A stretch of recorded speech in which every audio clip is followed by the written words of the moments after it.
Kino. Her heart was beating quickly, her nerves threatening to freeze. Her legs were numb, her knees trembling in fear. That was because Shuri could feel how strong the man in front of her was. Although the man was facing away from her, Shuri could sense just how outclassed she was based on the aura he exuded. She was brought to near absolute despair by the hulking mass of muscle currently facing away from her. Why now? Why now? I was close. It nearly brought her to tears how she was barely 100 meters from the edge of the barrier. She was not worried for herself, but for the safety of Akino who was in her arms. She could not let her precious daughter die no matter what. Her only singular hope was that the man in front of her was a friendly. But judging by how he suddenly stopped her, those thoughts hopeful were fleeting. So she stood quietly and waited until the man attested his intentions. And the man did not let her wait any longer. Turning around with heavy breaths, the man looked at Shuri with eyes as dark as a black hole. His eyes were glazed with drool escaping his lips. I finally found you, Shuri ni. An. If you're interested in reading ahead, here's the link, p@tray0n.com/holygambler. Replace the at and 0 with a and o respectively. Or just search for Holy Gambler. Chapter 70. Her only singular hope was that he was a friendly. But judging by how he suddenly stopped her, those thoughts hopeful were fleeting. So she stood quietly and waited until the man attested his intentions. And the man did not let her wait any longer. Turning around with heavy breaths, the man looked at Shuri with eyes as dark as black holes. His eyes were glazed with drool escaping his lips. I finally found you, Shuri ni. DxD. Fear and more so confusion were clouding Shuri's mind at the moment. That is because this bulking behemoth of a man was flexing in front of her. It didn't make sense to her why he was doing such a thing. He had thrown his coat to reveal an absolutely chiseled and muscular upper body. He was flexing everything from his biceps to his pecs, striking various poses to highlight each and every one of his muscles. Masaru puffed out his chest, a winning grin on his face. What do you think, Nei-chan? I'm strong now, right? I've worked all these years to get strong just for you, Nei-chan. I've trained from morning until night for you, Nei-chan. I've never even missed a day, Nei-chan. Every day I've been thinking about your words, Nei-chan. You said you wanted someone strong, Nei-chan. Remember? You said those words to me when I was 8, Nei-chan. You remember, right? Masaru was breathing heavily. He had waited so long for this day, to show the woman of his dreams how hard he had worked to prove himself to her. He could remember the moment that started it all like it was yesterday. He had suffered a burn wound on his calf that would have left him horribly scarred for life. It was caused by improperly controlling the element of fire which went out of control when he tried to wield it. It remained vivid in his head how Shuri, who was in her late teens at the time, rushed forward to heal him when everyone else was either laughing or remained rooted on the spot like bystanders. He could still remember that feeling of warmth which spread through his leg, that warm smile on her face that made the pain go away. It was love at first sight for Masaru, and within a week, he declared his love for her. Yet although her answer broke his heart, it also gave him hope. Era. Even though you're cute, I only like big and strong men, you know. If you grow up to be big and strong, Wani-chan will think about it, okay? Good boy. And so aiming to fulfill her requirements, he became big. He became strong. Even when he heard of her getting bewitched by Barakiel, it only served to motivate him more. While lights out was at 8 for everyone, he stayed up and trained until midnight. When everyone was still groggy after waking up at 7 in the morning, he had been up 3 hours earlier, fueled by the desire to become the perfect man for his Ne-chan. Yet, he could see the look of confusion in Shuri's eyes which caused him to start hyperventilating. He could see that she could neither recognize him nor that fateful day that changed everything. He didn't want to acknowledge this. He didn't want to accept that the one he held dear in his heart for over a decade couldn't even recognize him. That fact alone would cut deeper than any wound he endured, hurt deeper than any muscle he tore. So he could only hope, plead that Shuri would remember him. Shuri ni. You remember, right? Right. Tell me you remember that day. The panic in his voice was audible. The look of further confusion on Shuri's face made him die a little. He couldn't accept it. His mind refused to process this. He gripped his hair frantically, his widened eyes staring at Shuri with lines of red in them. He was about to burst forward, yet Shuri's flinch made him step back. He lowered his head, his voice coming out more sorrowful than before. Did you forget me, Ne-chan? It's me. It's me, Masaru. Upon seeing her not show any signs of recognition, he lost it. How could you forget your Masaru? Even if you forget my face, you can't forget my name.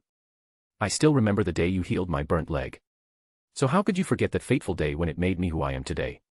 How Ne-chan? Tell me it's a lie. Tell me. Shuri remained rooted on the spot from fear, caution, and apprehension. She was completely on guard against him, the man's mental state not giving her any leeway for peace. Masaru's booming voice also managed to awake Akino who was asleep. The little fallen, completely drunk from sleep, assumed the loud voice was the television. So in her drunken stupor, she tossed and turned in Shuri's arms. Mama. The TV is loud. Yet Shuri paid no attention to her daughter. That was because Masaru was staring murderously at Akino, his intent unhidden. His gaze was hollow yet filled with hatred.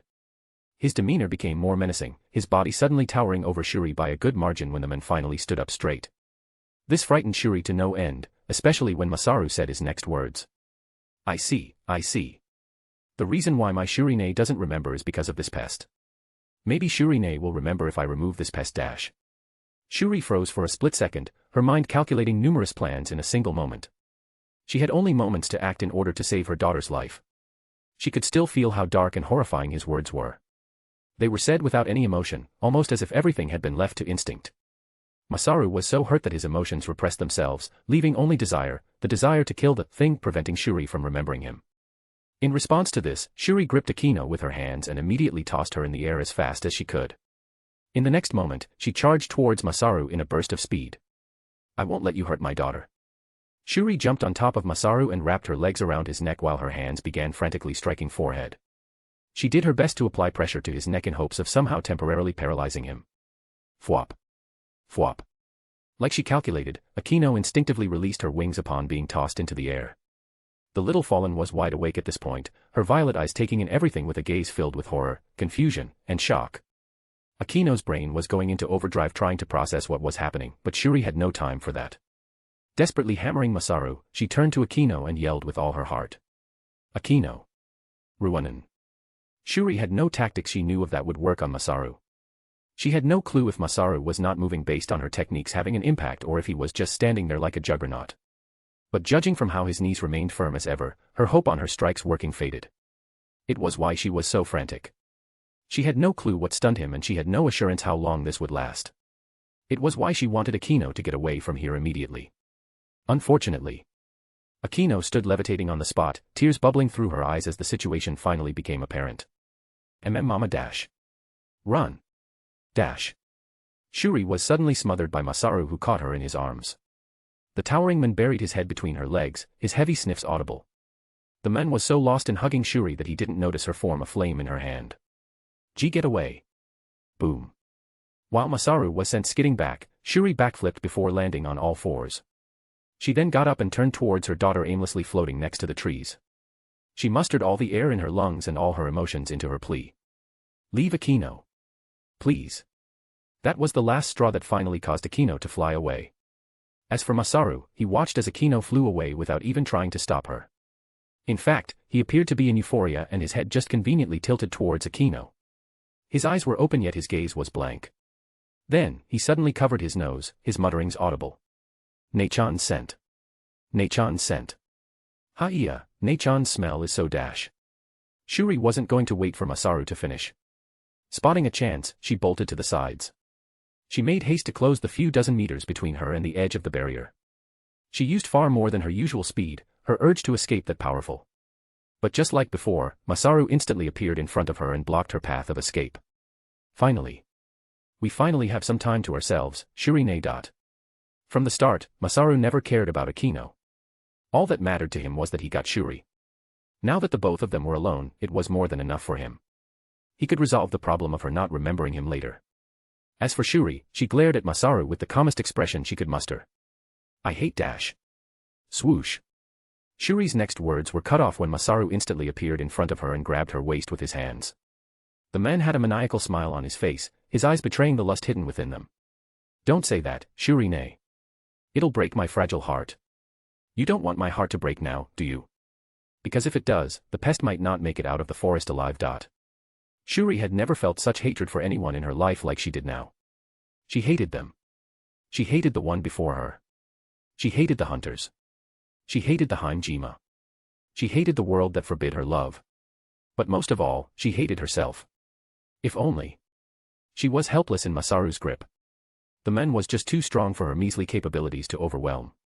Her hands were restrained, and her kicks wouldn't work against him. Masaru was just too powerful for her. The gap between a high class who had never seen combat in years against a god class whose last exercise was a few minutes ago was astounding. Shuri was gradually losing hope. Instead of fighting, her mind was veering more towards seducing Masaru in order to buy time for Akino to escape. But before she could resolve herself to say some flattering, she spotted a weakness. Masaru's neck was exposed. All she had to do was lunge forward and snap it with her teeth. If she enhanced her jawline with mana, she was confident she could pierce one of his major arteries with her teeth. Yet, her will was wavering. As talented as Shuri was, she had never taken a life. She was no stranger to witnessing the death of people. Having been part of squads filled with killers, she personally witnessed her own partners kill people. But that was vastly different to directly taking a life.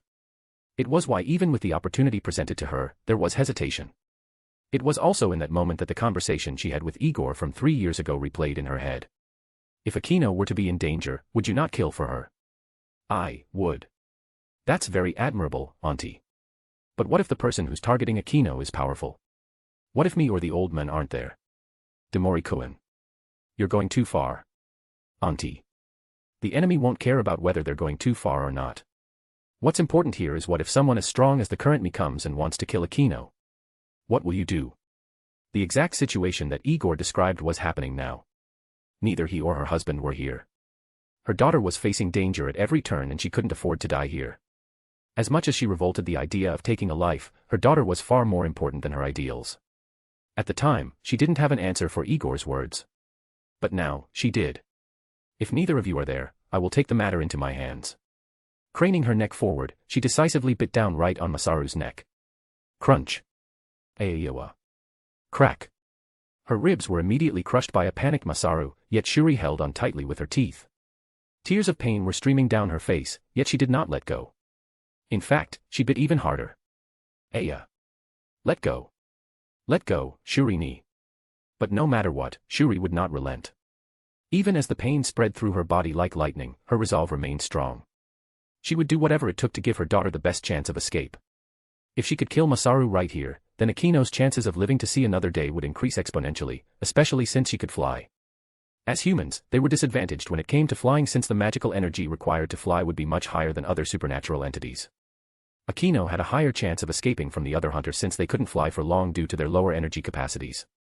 But if Masaru chased her, she feared to think what would happen.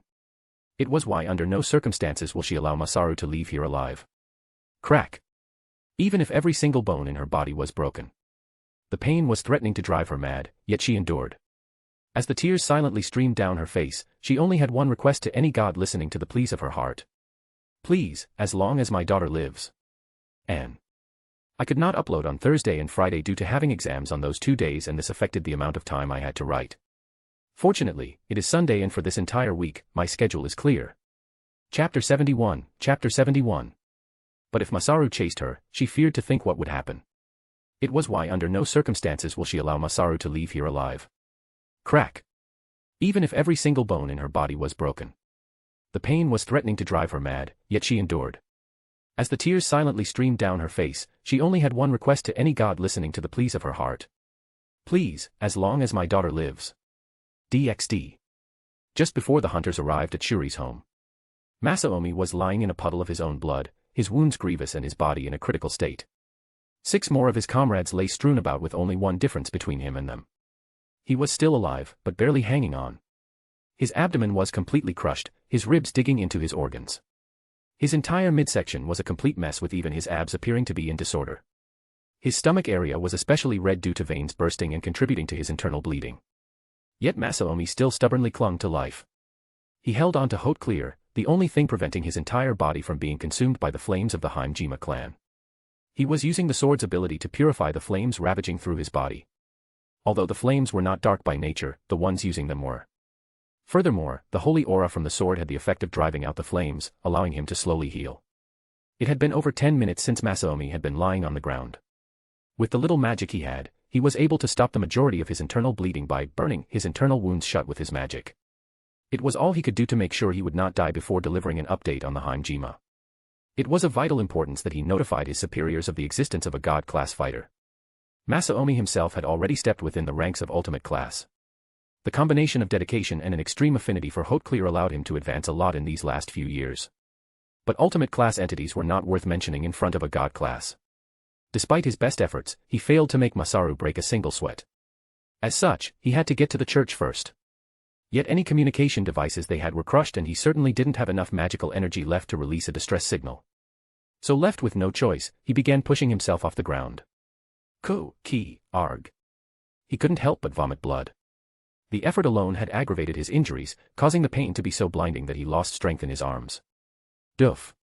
He slammed back into the ground, a blood-filled cough exiting his mouth upon landing. Masaomi was tired and the adrenaline he had was gradually exiting his system, leaving him exhausted and floating between consciousness and unconsciousness. That same pain that was being numbed by the adrenaline was coming back in full force. And with how crushed his abdominal region was, the pain he was feeling was immense. And so he had no choice but to lie there in agony, barely having enough strength to even groan. His fight with Masaru had already taken a lot out of him before he even got hit with that final punch that almost ended his life. Even now, Masaomi felt great sadness at having lost his comrades. Their corpses lay all around him, adding further toil to his mental state. At this point, the man felt like giving up on life. He was already an orphan with no family to speak of. His only best friend lay dead just a few meters from him, his death still fresh in his mind. The tears that he had been holding back during the fight clouded his eyes. The anguish he felt when he saw their corpses crash onto the ground like rag dolls was rising up like a volcano. Those horrifying scenes of complete helplessness at the death of his comrades came rushing back like a torrential wave that wanted to batter his already worn state of mind. Masaomi truly couldn't hold it in anymore. Why? The tears began flowing out of his eyes. Like the first trickles of a shower, the amount gradually increased into a steady stream that had no gaps. There were no choked sobs, no wails, or moans. Just the sounds of teardrops hitting the bloody concrete. With his eyes covered by a misty curtain, all Masaomi had in his heart was a question. Why did this happen? Too many things had happened in a single night for his mind to process. The adrenaline had worn off and the reality of the situation was gradually hitting him. His will to survive was waning, his grief fueling his desire for a permanent rest. Masaomi was an experienced exorcist. Having turned 24, he had went on a lot of missions over the years. Yet nothing compared to the horror he witnessed when he fought Masaru. The men overpowered them in every single way possible. And worst of all, he toyed with them. Oh, how Masaomi wanted revenge. He was so desperate for it that he was willing to do whatever it took. Yet, he knew his body, his fate. I'm going to die. It was a heartbreaking thought for a young man in his prime to acknowledge. As one of the future talents of the church, Masaomi had a bright future in front of him. He was a certified holy sword wielder who was acknowledged to be one who could potentially rise to the heights of Sir Oliver de Vienne, the first wielder of Haute Clear. Yet that was all about to become a simple dream. His previous attempt at sealing his wounds failed the moment he tried to get up. As it was, he was slowly bleeding out and there was no hope of help arriving before his demise. 30 minutes hadn't passed since their last update to the church. So for at least the next 10 minutes, no one would be coming to check along their route. The only reason why no one, including the devils, received any news of the fight is because of the ward that was silently erected to lock in any energy that was released during the massacre inside. Even Masaomi only realized it much later that there was a ward surrounding them the entire time. It irked him that he couldn't sense the ward activate or notice the barrier covering them until he was down on the ground and left for dead. Unfortunately, there was nothing he could do in this moment. As he neared his dying breath, there was one wish that he had in his heart. If only I could see Clerione. Just one last time. It was a sincere wish from the bottom of his heart. He had come to cherish the woman over the last few times they talked. Although his heartfelt confession over 2 years ago was rejected, he had come to see her as an elder sister that he never had. The void that she filled in his heart warmed him greatly and had given him another reason to live. It was why even in his last moments, he truly wished to say his goodbyes to the only sister he ever acknowledged. Cleria, nay. A single tear rolled out of his dry eyes, and with it, his dying breath. Silence. Shiing. A magic circle suddenly formed in front of him, the clear symbol of the Belial clan within it. When the light faded, it revealed Cleria, who immediately revealed a horrified expression. Masa-chan. Cleria rushed forward without thought and placed her hands on his body. She did not care in the slightest that her hands, her dress, her shoes, and even the tips of her hair were dirted in blood. Pure concern was visible on her face, the horror of the situation getting to her as she realized that Masaomi was already dead. Her bloodied hands trembled for a moment, her gaze taking in Masaomi, who died with his eyes open. There was a clear trail of tears on his face which only served to summon Cleria's own tears. She couldn't believe that just by temporarily leaving Kuo on official affairs from the underworld, so much would happen in just a few days. It was such a coincidence that Cleria felt it likely wasn't. The fact that she and her entire peerage were summoned to the underworld only served to further enhance her suspicions. But this wasn't the time nor the place. Masaomi's soul would dissipate soon and Cleria was going to make sure she didn't. Reacting quickly, a small white light formed in Cleria's hand before it revealed a mutated chess knight piece. It was her only piece left that she got from her cousin, Daihauser. It was supposed to be used in securing her a powerful dragon from Dragon Mountain, but she couldn't care about that anymore. Right now, the most important thing to her was reviving Masaomi before his soul truly passed on. Placing the piece to his chest, she deeply hoped it would work. Please work. Please work. Please work. She watched as the piece descended into his chest, yet there seemed to be no further reaction. Despair was threatening to settle in, her heart refusing to accept that reviving Masaomi was about to prove impossible. By now, a reaction should have happened proving that the process of reincarnating Masaomi into a devil was either successful or a failure. But for the next few seconds, nothing happened after the piece sunk in. Yet before all hope was lost, there was suddenly a red-black light that emanated from his chest. The light was intertwined with layers of golden radiance before it finally receded. The radiance was so bright that it had released a pillar reminiscent of an upside-down pyramid. This was a phenomenon that Cleria had never encountered before. What? Before Cleria could even begin to decipher why she didn't feel any connection with him that would signify their connection, Masaomi shot up from the ground like a spring, his power overflowing. It was like an uncontrollable surge that even pushed Cleria back. There was a mix of gold and blue aura surrounding him like a cloak of flame. It was another phenomenon that Cleria had never seen before. There was nothing even within the books she had read. But before she could process that phenomenon, another thing happened. Tsui. Igor appeared. And if you're interested in reading ahead, here's the link, p@tray0n.com/holygambler. Replace the at and 0 with a and o respectively. Or just search for Holy Gambler. Chapter 72, Chapter 72. Before Cleria could even begin to decipher why she didn't feel any connection with him that would signify their connection, Masaomi shot up from the ground like a spring, his power overflowing. It was like an uncontrollable surge that even pushed Cleria back. There was a mix of gold and blue aura surrounding him like a cloak of flame. It was a phenomenon that Cleria had never seen before. But before she could process that phenomenon, another thing happened. Tsui. Igor appeared. DxD. Igor appeared with an aura much more powerful than Masaomi's. The pressure he released alone would have been enough to send shivers into anyone. But now, his aura was mixed with a very cold killing intent. The gulf between them was so wide that Masaomi's presence seemed non-existent in comparison. If Masaomi's dazzling display of releasing his power was awe-inspiring before, now he seemed to appear like a candle in the wind. The unconscious exorcist continued to release his power, yet Igor paid no further attention to him. As far as he was concerned, his job had been done. The blonde turned towards Cleria with a dark expression on his face. Sister Cleria. Do you know where Auntie Shuri and Akino are? The blonde went straight to the point without bothering to offer any greetings. As for what was happening with Masaomi, he held no interest. The moment he was tagged as a friendly, Igor no longer paid any heed to him. His only goal was to find Aquino and Shuri. Cleria was silent, visible confusion and shock on her face. Looking at the bright red aura covering Igor, she never once expected in her life that the blonde would grow so much in strength. She could still vividly remember the fight he had with Barakiel. He was certainly not this strong. She was quite rightfully stunned for a while, but she eventually managed to bring her head in gear. Shaking her head, she replied to Igor's question. No. I only just got back from the underworld, so I have no clue where they might be. While she wanted to ask what was wrong, she had enough discernment to know that right now was not a good time. Just the powerful killing intent the blonde was emanating was enough to tell her that something was wrong. So she held her tongue while her mind raced to put the pieces of what had happened during her departure. My peerage and I were called over to the underworld for our monthly report over 2 weeks early. This is already odd since there is rarely a case where my entire peerage and I had to go. My familiars can manage the town barrier in our absence, but they aren't proficient enough in wards to detect the subtle breaches in the barrier. So someone from the underworld colluded with outsiders to infiltrate Kuo. But to attack the church? No. If that was the case, then Demori-san wouldn't have come back. Cleria's thoughts were running at hundreds of miles a second. Theories and several prognoses were sprouting in her mind like weeds. In a single blink, several different theories had arose and been swept to the side.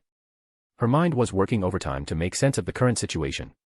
Cleria had long since had the ability to observe and theorize many things since she was a child.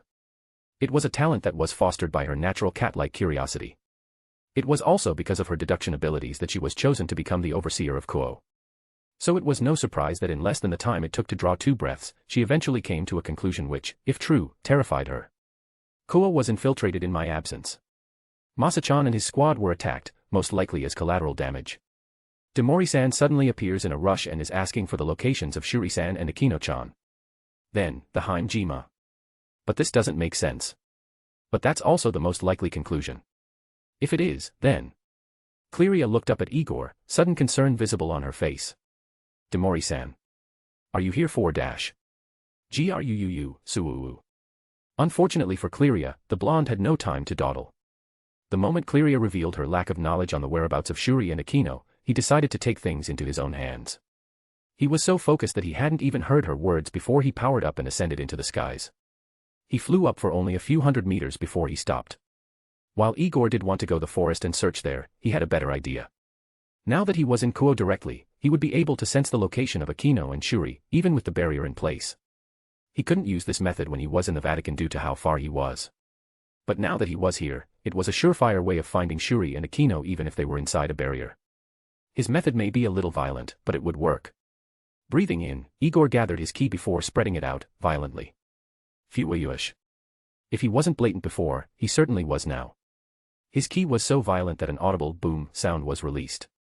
Igor spread his ki far and wide, his energy shattering every single barrier it came across. He didn't care that due to his stunt, numerous windows of several homes were shattered. As long as his ki was powerful enough to shatter any and all barriers, it was fine. And shatter them it did. It wasn't long before his senses stumbled across a signature he hadn't felt in a long time. Despite having separated for a few years, Igor would never forget her signature. Aquino.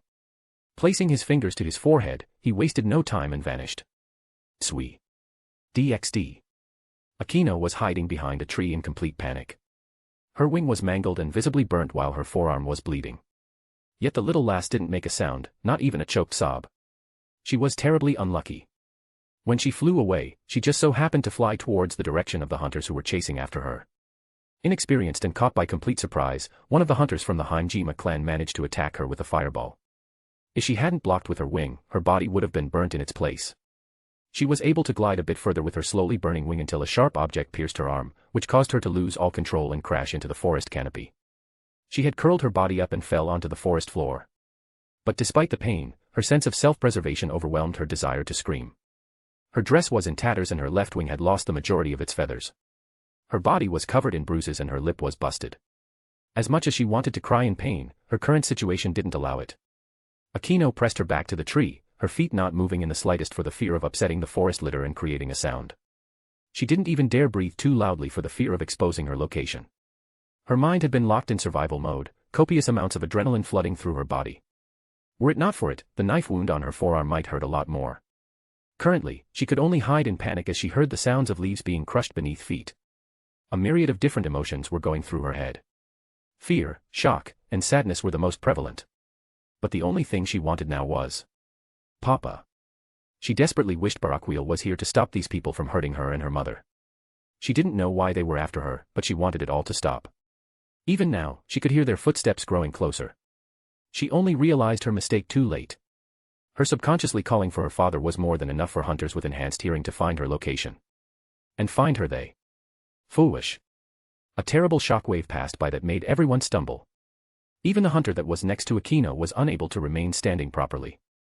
His dagger that was aimed for Aquino's throat shifted and hit the trunk of the tree. TCH. You won't be lucky, tree dash. Crunch. Silence. There was absolute silence. One of the hunters fell to the ground, and with his fall, Igor was revealed with the man's still beating heart in his hand. Badump, badump. Kazuhiko watched with a calm expression on his face. He felt no remorse for the death of his clan member. He felt nothing from Igor, but because the blonde looked no older than 15, Kazuhiko didn't put him in his eyes. He calmly looked at the blonde. Who are dash? Die. Sue. Crunch. The next person to die was Takami, who was discreetly setting up another ward. The blonde felt the sudden shift in the ambient energy and immediately took him out. Igor offered no preferential treatment. If the subordinate had their heart ripped out, so will the boss. Kazuhiko watched with widened eyes as his brother's lifeless corpse collapsed towards the ground. Takami died with his eyes wide open and 2 streams of blood trailing down his mouth. With how horrified his expression was, it was guaranteed he would become a lingering spirit. Unfortunately, Igor did not care for him. Looking at Kazuhiko right in the eye, Igor gripped Takami's heart tightly before crushing it in his fist. Splatter. The blood covered his face and stained his coat, dyeing it from blue to red. Streaks of blood spread across one half of his face, yet not once did he blink. All this time, he maintained deep eye contact with Kazuhiko. You will all die here. Kazuhiko's expression gradually turned maniacal, his anger bubbling through his skin. Kill him. Kill him. Kazuhiko drew his sword and was ready to fight the blonde to the death. He had no idea just how outmatched he was. Sue sue sue sue sue. Crunch, crunch, crunch, crunch. Igor treated everyone with equality. Everyone had their heart ripped out of their chests. He was extremely fast, barely leaving a blur. He did not care for pleas nor for last words. Even when he got to Kazuhiko, he didn't allow the man one last speech before punching right through his chest and grabbing his heart. With the same emotionless expression he showed in the beginning, he ripped out his heart and crushed it. Kazuhiko had no strength to speak. Unfortunately, he had enough oxygen in his brain to witness. Igor offered the man no respect. Even when he killed Kazuhiko, he did it like he was taking out trash, not even bothering to dignify the man by looking him in the eye. Discarding Kazuhiko like trash, Igor vanished again in order to reap the lives of the rest of the hunters, not even deigning to give the man a second glance. Aquino barely had any time to process everything before the sounds of hearts being ripped out rang all around her along with the screams of several men. Yet that barely lasted a few seconds before the forest suddenly quietened down. Aquino had covered her ears and crouched down on the floor. Her eyes were closed in fear, the crunching sound of a chest being punched through and the squelching sound of a heart being ripped out terrifying her. She didn't know what these sounds were, but she was terrified of whoever caused them, terrified that they would kill her too. Yet, Aquino had already lost strength in her legs and was paralyzed by fear. The entire ordeal was far more than what her 9-year-old brain could process. The fear she felt and the potential death she would face all served to overload her brain and send her body into shock. She could already feel that someone was in front of her, yet she dared not open her eyes. But that was until she felt a hand gently pat her head. Furthermore, despite having covered her ears, she heard the nickname she thought she would never hear again from a voice she would recognize anywhere. Little chick. I never thought we would meet like this. Anne. If you're interested in reading ahead, here's the link, p@tray0n.com/holygambler. Replace the at and 0 with a and o respectively. Or just search for Holy Gambler. Chapter 73, Chapter 73. Aquino barely had any time to process everything before the sounds of hearts being ripped out rang all around her along with the screams of several men. Yet that barely lasted a few seconds before the forest suddenly quietened down. Then, she heard the nickname she thought she would never hear again. Little chick. I never thought we would meet like this. DxD. Igor's right hand was covered in blood right up to his elbow. The right side of his coat, Hayori, was covered in patches of blood with the highest concentration being on the sleeves. As it was, the blonde was still holding a beating heart in his hand when he turned towards Aquino. Igor had a somewhat awkward smile on his face. He wouldn't be surprised if she was frightened by his current bloody appearance. But he couldn't help it. When he first arrived here, he was unable to restrain his rage and directly ripped out the hearts of each and every hunter he saw. It didn't help that he was holding a heart right now. Upon noticing that, he quickly threw it away with a chuckle. Hee, I wonder what that was. He was silently hoping that with her age, Akino would have no clue what a heart was. But contrary to expectations, Akino didn't run away screaming. In fact, she ran towards him with watery eyes. Big brother. The little fallen didn't care that Igor was covered in blood or had held a heart in his hand. She was just relieved to be safe. After all she had been through, the only thing she cared about was that she finally had a shoulder to cry on. It didn't matter if the shoulder was stained a bit with a unique red dye.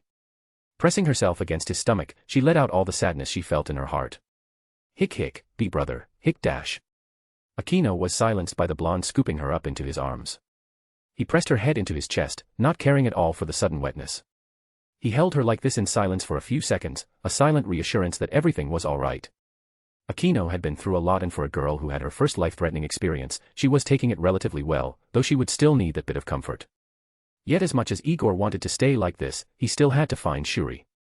He wasn't able to sense her whereabouts due to abandoning his search and teleporting over to Akino. Every moment he spent staying with her could lead to greater danger for Shuri. So, he reluctantly had to inform Akino of his departure. Little chick. I'm going to send you to a safe place now dash. No. Don't leave. Please don't leave me. Akino wasn't having it. She wrapped her arms around his neck and tightened her legs around his stomach. With her current grip, even a full-grown man would wince at this sudden bear hug.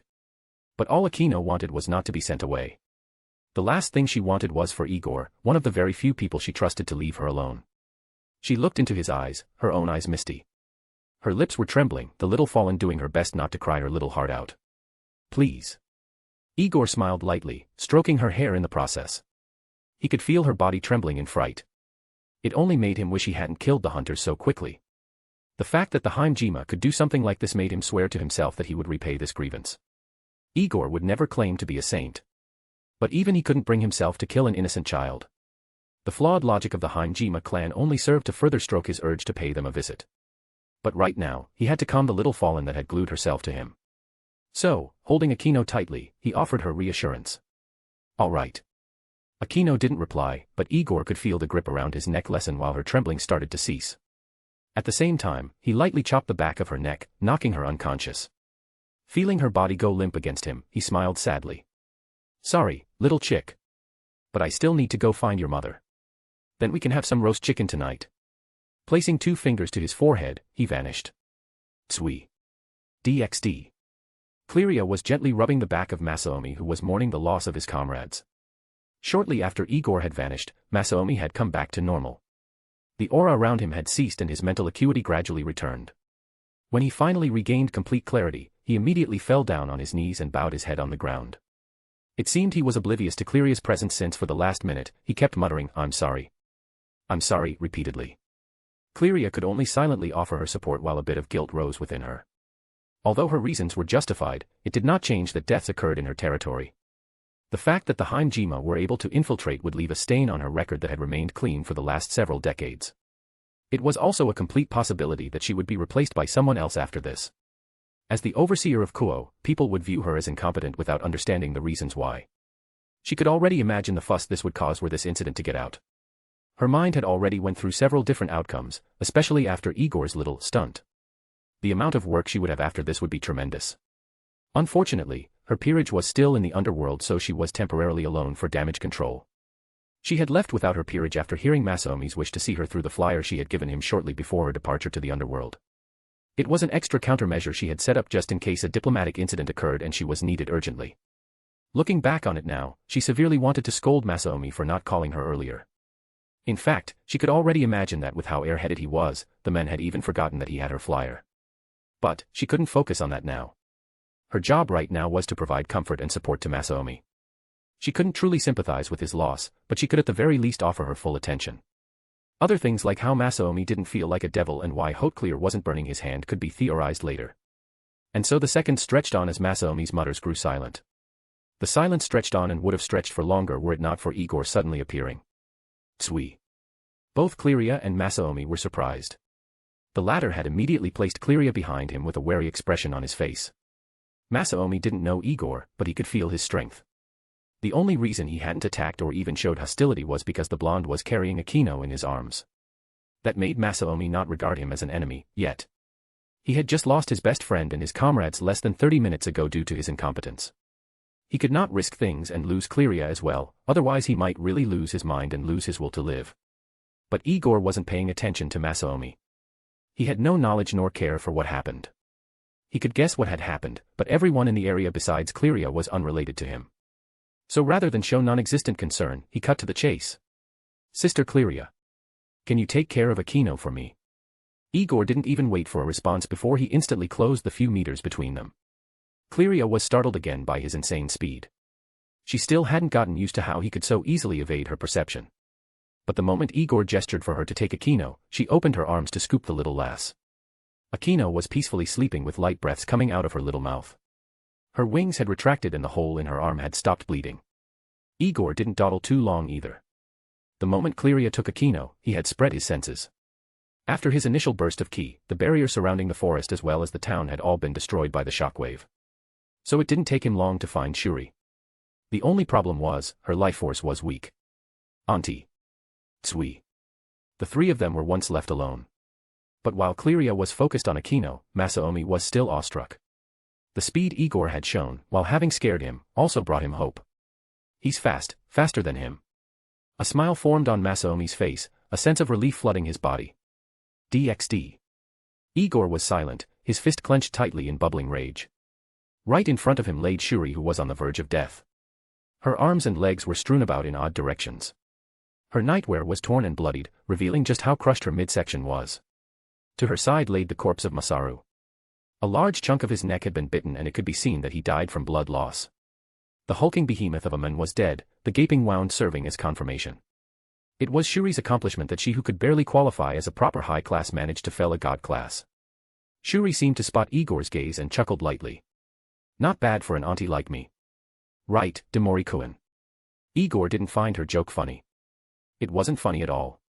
She was lying here on the ground in a critical state, her life force nearing its end. There was no hospital in the world that could save her, but he remembered Asia. With sparks of hope lighting up in his eyes, Igor knelt down to Shuri with a smile as bright as the sun. "Auntie. There's a way to save you. I have a little sister who has the twilight healing. If I can bring her here dash. Demori-kun. Dash, then, she can definitely heal you, auntie. I'll go get her right now dash. Demori-kun. Huh. Igor looked at Shuri with a worried, yet impatient gaze. Time was ticking and the blonde didn't want to delay things any longer. The sooner he brought Asia, the sooner she could heal Shuri. The option of teleporting Shuri to Asia was out of question. For Igor to teleport with someone, it involved him channeling a bit of his ki into and around them so that they would be able to teleport with him. And that was where the problem lied. The last thing Igor ever wanted to do was compromise Shuri's condition even further by channeling his ki into her. It was a risk he wasn't willing to take, especially when it was unnecessary. All it would take is a second or two and he would be back with Asia. But just because he would be quick didn't mean he wanted to delay things. So he looked at Shuri with a questioning gaze, almost silently begging her to say her words so that he could go. Yet contrary to his expectations, Shuri asked a question that threw Igor completely out of the loop. "How is Akino?" Igor's face scrunched up in confusion. "Auntie. This isn't the time for this. You'll see Akino yourself when you're all nice and patched up." But Shuri relented. Demori-kun. "How is Akino?" This time, a bit of anger and irritation displayed on Igor's face. "Auntie. This isn't the time. Just wait for me to come back, all right? Sia can definitely save you." In response to Igor's words, Shuri shook her head with a sad smile.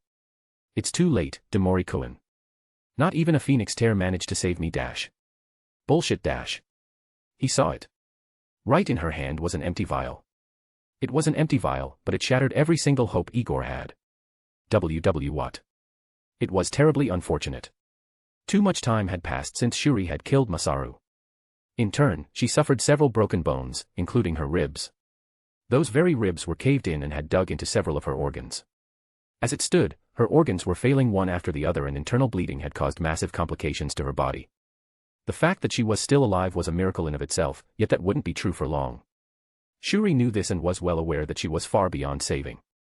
When she killed Masaru, her wounds were beyond repair.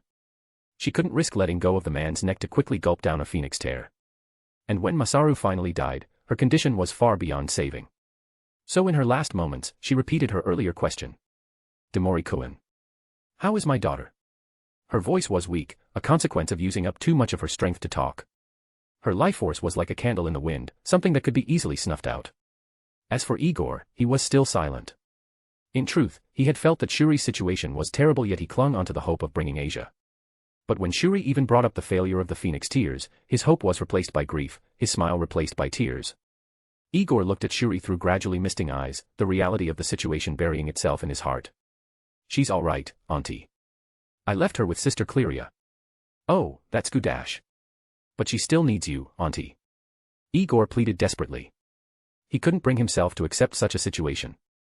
He had trained for years and possessed immense strength. It did not make sense to him that despite being this powerful, some low-grade clan from Kyoto was able to, mentally, harm him like this. So he looked deep into Shuri's eyes, the clear unwillingness to accept the truth in his eyes. You can't leave yet, auntie. You can't. You just can't. Igor's words caused tears to start forming in Shuri's eyes. She tried her best to pass on with a smile, yet Igor's words shattered her facade like a sledgehammer to glass. Her body began trembling, the fear she buried deep within resurfacing. I'm afraid. She was afraid of no longer being able to see her precious people. She was afraid of what would happen after this. She was afraid of the unknown that faced her. She was afraid of dying. All these uncertainties that she had ignored manifested themselves in that moment. She turned her head slightly to look at Igor right in the eyes. I don't want to die. She spoke with such heartbreak that Igor felt his own tears stain his cheeks. He grabbed Shuri's face, clear desperation in his eyes. You won't die, auntie. You won't. You hear me? You won't. Shuri smiled weakly. She was aware of her situation. Even now, she could feel her life force gradually thin out. And so did Igor, yet the blonde refused to accept this. Stay with me, auntie. Stay with me. Please. Shuri could do nothing in front of the blonde's pleas. Even now, her vision was getting blurrier by the second. She knew she could do nothing. It saddened her that she would never live to see her daughter graduate from high school, go to university, or get married. It saddened her that even in her final moments, she couldn't see her beloved husband whom she loved with her entire being. She didn't blame him. She knew that if he was aware of what was happening, he would be the first person to rush back here. Yet, she truly did wish that when she died, it would be when her hair had grayed. Her tears poured out, her body's last will to respond to its owner's emotions. Hug me, Igor. Igor could feel it. Her life force had thinned considerably and could vanish within the next few seconds. It hurt him.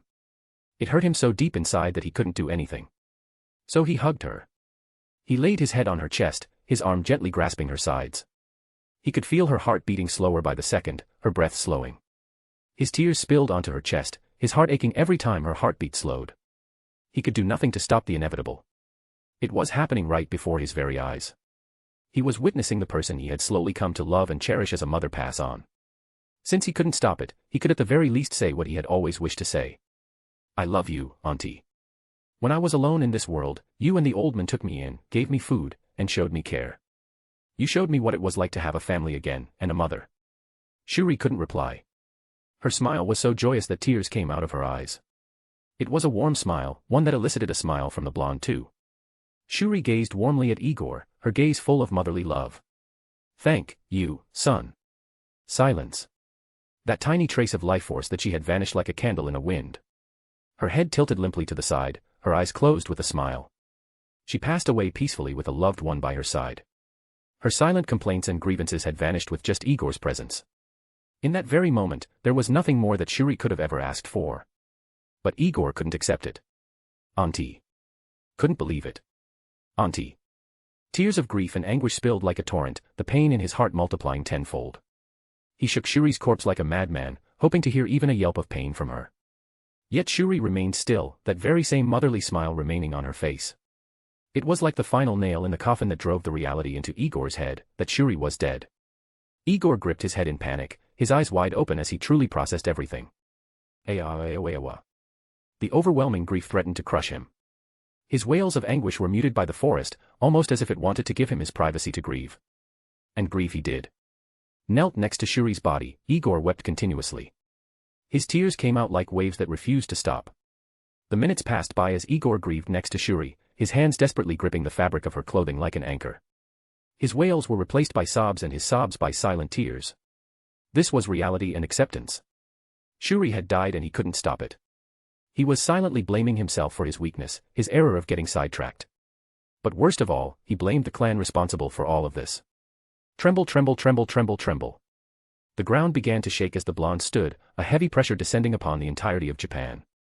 His power was skyrocketing, yet no aura was emanating from him. His head was lowered, his fists clenched tightly yet no sound coming from his mouth. Igor looked at Shuri's corpse for a good 10 seconds before he finally lost it. Hinjima Weya. An. If you're interested in reading ahead, here's the link, p@tray0n.com/holygambler. Replace the at and 0 with a and o respectively. Or just search for Holy Gambler. Chapter 74, Chapter 74.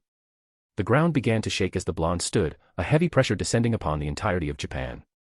His power was skyrocketing, yet no aura was emanating from him. His head was lowered, his fists clenched tightly yet no sound coming from his mouth. Igor looked at Shuri's corpse for a good 10 seconds before he finally lost it. Hinjima Weya. DxD. The supernatural world was already in turmoil due to Igor expanding his senses through the territories of several different pantheons and factions at once. It was an unprecedented event that sent shockwaves throughout the world and had many rumors forming. Several factions and pantheons, especially the Chinese, were angered at Igor's blatant display of spreading his senses through their territory. It was the equivalent of having a spy plane fly over your yard. But none of them dared to move an inch. Many gods that would have smited the blonde fell silent because a request had came in from Nandi, Shiva's attendant, asking them not to interfere.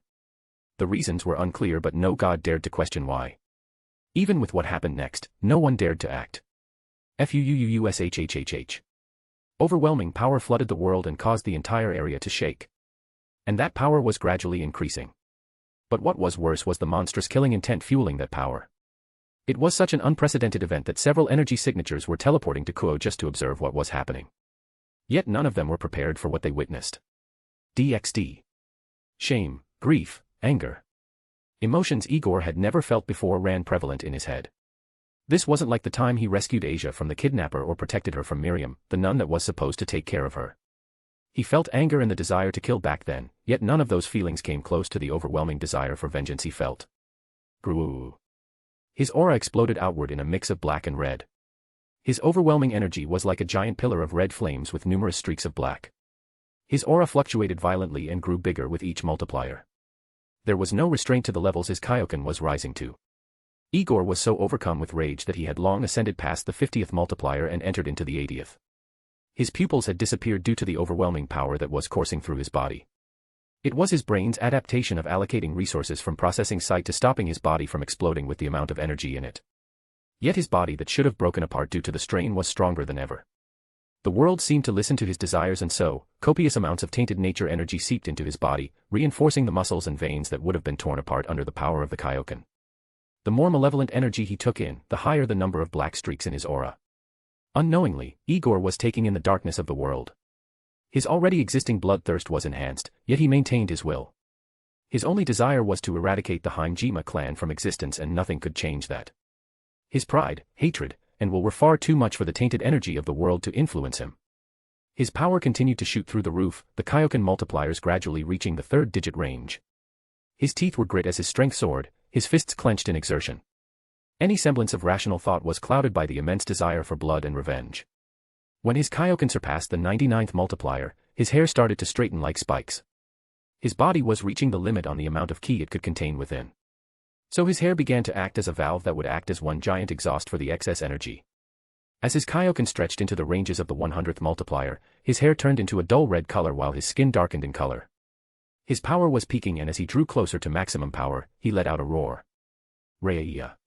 Gruu. A powerful shockwave spread throughout the vicinity as all the excess ki escaped in a violent burst. With his strength multiplied over 100 times, Igor's power level had stepped into the realm of supreme class, and nearly every single supernatural entity all over the world felt it. Anyone on Earth who had entered the realm of high class would not be able to miss Igor's signature. His power was just so monumental that anyone who was passable in sensing energy signatures wouldn't miss it. This also included entities in other realms who were able to sense the disturbance. Igor stood rooted on the spot, widespread destruction around him. The ground beneath his feet had cracked like glass. Every tree within a certain radius was either uprooted or had toppled over. Just the sheer uncontrolled power-up had caused much more damage than the great sphere he flung at Barakiel in their fight 3 years ago. But strangely, not even a pebble around Shuri was crushed by the heavy pressure. Even the smile on her face was unaffected, but it did affect Igor. It affected him deeply to the point that his heart hurt. It wasn't fair to him that a kind woman like Shuri had to die while scum like the ones who ordered this got to live. Seeing such a kind smile on Shuri's face made Igor crouch down and gently rub Shuri's face. Even with the maliciousness of the world in him, it couldn't stop the sadness coursing through his veins. He was silent as he caressed Shuri's face. Despite his body being covered in dense malicious aura, no harm came to Shuri's corpse. Looking at Shuri's peaceful face, a single tear flowed down Igor's face. It's not fair. It's not fair that you die, and they live. He quietly grieved for a moment, giving himself a single minute to silently let out all of his sadness because after this, he would perform an act that could potentially change him forever. He had to harden his heart because by the end of the day, he will have committed what many would consider an atrocity. So wiping the last of his tears, he lowered his head and gave Shuri a kiss on the forehead. Forgive me, Auntie. I know that wherever you are, you will not like what I am about to do. But I want you to rest assured. I am doing this for me, for my heart to rest easily. You are a very important person to me, and they killed you. I cannot let this matter go. Never. His voice turned darker. I will kill them, Auntie. I will. He stood up again, his aura surging with vitality and killing intent. The winds themselves shook along with his declaration. His resolve had been hardened and his will strengthened. He knew what he would do, and the consequences of it. Yet he still chose to continue down this path. Igor raised his head to the skies, his vow firm. Hinjima, I'll kill you all. Gruu. DxD. Suuuuuuuu. He was terrifyingly fast. The wide distance between Kuo and Kyoto was covered in an instant. In less than a blink, Igor was hovering above the bustling city of Kyoto, the shared territory of the yokai faction and the Shinto pantheon. Kyoto was truly a metropolis with numerous high-rise buildings and beautiful scenery.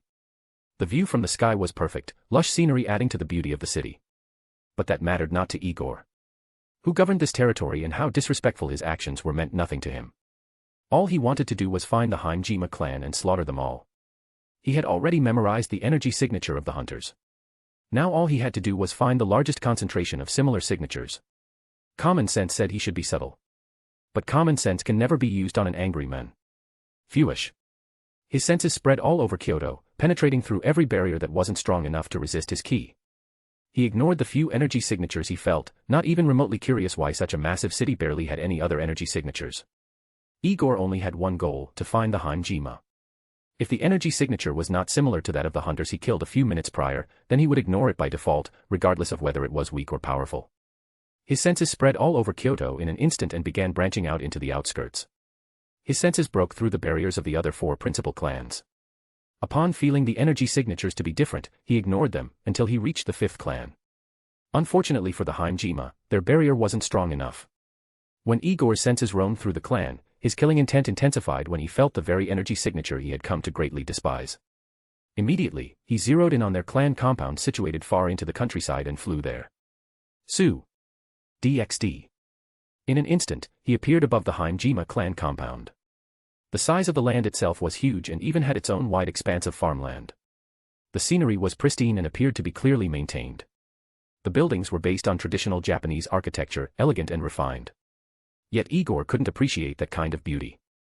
Partially was because he was legitimately blind. With only his supernatural senses, he couldn't see the world in color. All he saw were human-shaped spectrums of energy that were waiting to be snuffed out. Just seeing the familiar energy signatures stroked the flame of rage within him. He could feel that all of them carried the similar life force of Shuri. For her to be hunted and killed by her own kin was an irrevocable sin for someone like Igor who greatly valued family. So just like how they killed her, he would repay the debt 1,000-fold. Hinjima. The barely controlled rage let itself be known in that very moment. His shout revealed all the anger and hatred the blonde felt against the clan. His intentions were very clear in his shout and there was no room for negotiation. From the bottom of his heart, Igor hated the Hinjima, hated their ideals. But that wouldn't be enough. Just voicing his hatred wouldn't satisfy him. So he took action. Zuu. Bringing his hands together, a dark red sphere mixed with black streaks formed between his palms. It appeared chaotic, almost as if it could explode at any moment. But his hands remained steady as the sphere grew in size and power. Igor did not hold back on pumping his demi-ki into the attack. He wanted to thoroughly destroy the entire Hinjima clan without giving any of them a chance of survival. He wanted them dead from their very roots and turn the 5 clans into 4. And so the sphere continued to grow. As soon as it grew into the size of a watermelon, Igor slowly clasped his hands together, his action compressing the sphere. The act of compressing it caused the dark red color to shift into black. The act of compressing it caused Igor to grit his teeth in exertion, his hands trembling from the massive amount of demi-ki and malevolent energy he had to handle. The sphere began to cause the surroundings to tremble. The massive amounts of energy contained within was desperately trying to break out. But Igor continued to compress it until he finally interlocked his hands. His hands continued to shake for a bit until, silence. For an entire second, Igor made no further movements. The world seemed to hold its breath in curiosity just as numerous gods from their domains watched the scene. This continued until Igor suddenly raised his hands towards the sky. In that instant, FUUUUUSHH. A gargantuan black sphere appeared above Igor. Its size was so humongous that the size of an entire shopping mall paled in its size. The sphere's diameter alone covered several kilometers, enough to blot out the sun and cast a shadow upon the majority of Kyoto. But the size paled in comparison to the power it was releasing. Just gazing into the sphere was like gazing into the abyss. The darkness and the malevolent power were palpable. Anyone who was in the vicinity could not move, not to mention the Hinjima who were the targets of this massive monstrosity. Igor appeared puny in comparison to the sphere, but his voice was loud enough, his judgment clear. Hinjima. An. If you're interested in reading ahead, here's the link, patreon.com/holygambler. Chapter 75, Chapter 75. But the size paled in comparison to the power it was releasing. Just gazing into the sphere was like gazing into the abyss. The darkness and the malevolent power were palpable. Anyone who was in the vicinity could not move, not to mention the Hinjima who were the targets of this massive monstrosity. Igor appeared puny in comparison to the sphere, but his voice was loud enough, his judgment clear. Hinjima. DxD. The sphere was massive to the point that anyone who witnessed it would feel a deep pit of fear form within their hearts. Luckily, the entire city of Kyoto was empty with not a civilian or yokai in sight. From the streets to the buildings, not a single soul remained. The cars and buses on the streets were empty. The doors to every vehicle were open, clearly denoting that every citizen was evacuated in a somewhat orderly way. After witnessing the destruction caused by nuclear bombs, Kyoto was one of the few major cities that had massive teleportation circles installed to evacuate the entire population in an instant. An alarm and mass text messages were sent to all people telling them to stop whatever they were doing, especially drivers. Once that was done, everyone was teleported away. In order to preserve the secrecy of the supernatural world, large-scale hypnosis magic was installed in these circles to let the masses believe something else happened other than teleportation. It was a complicated procedure that involved removing the citizens from the city and placing them in another dimension where they would be placed under suspended animation. Naturally, a massive amount of energy would be required to fuel such a massive teleportation circle. Fortunately, this is where the ley lines came in. Yasaka, the leader of the yokai faction, was necessary for powering the circle and evacuating the citizens of Kyoto. Having acted swiftly and decisively, Yasaka had not delayed in the slightest and emptied the streets of Kuo as soon as she felt Igor's power and declaration for the extermination of the Hinjima clan. Fortunately or unfortunately, the 5 principal clans resided outside the city and therefore were not within the range of the circle. Far away in a high-rise building, Yasaka was watching with a trepid expression on her face. She had barely managed to teleport everyone in time before Igor arrived, so she was still a bit tired. All 9 of her tails and fox ears were out and her eyes were still glowing yellow in color. There was a slight trace of sweat on her face while her robes were wrinkled. But she never dared to display lack of vigilance. Yasaka was in her office observing from her window, her brows furrowed as she bore witness to the formation of a gigantic sphere manifest above the land she was tasked with protecting. She could feel the copious amounts of negative energy contained within it, energy that had her shivering in trepidation. On her face wasn't fear, but anxiousness. As I suspected. She had felt Igor's power and heard him yell the name, Hinjima, all the way from Kuo. In all honesty, she was terrified. His power far eclipsed her own and she had no confidence in stopping him or the giant sphere above his head. In the small window between his yell and him arriving to Kyoto, she had followed her gut feeling and organized the retreat of numerous yokai and humans. It only took her feeling his power ascend far beyond high god class for her to decide there was no point in fighting. All it would result in was pointless sacrifices, and the last thing she wanted was to send her own people to their deaths, especially when they weren't most likely the targets. Yasaka was aware that in the face of Igor's current power, no wards, numbers, or tactics would work.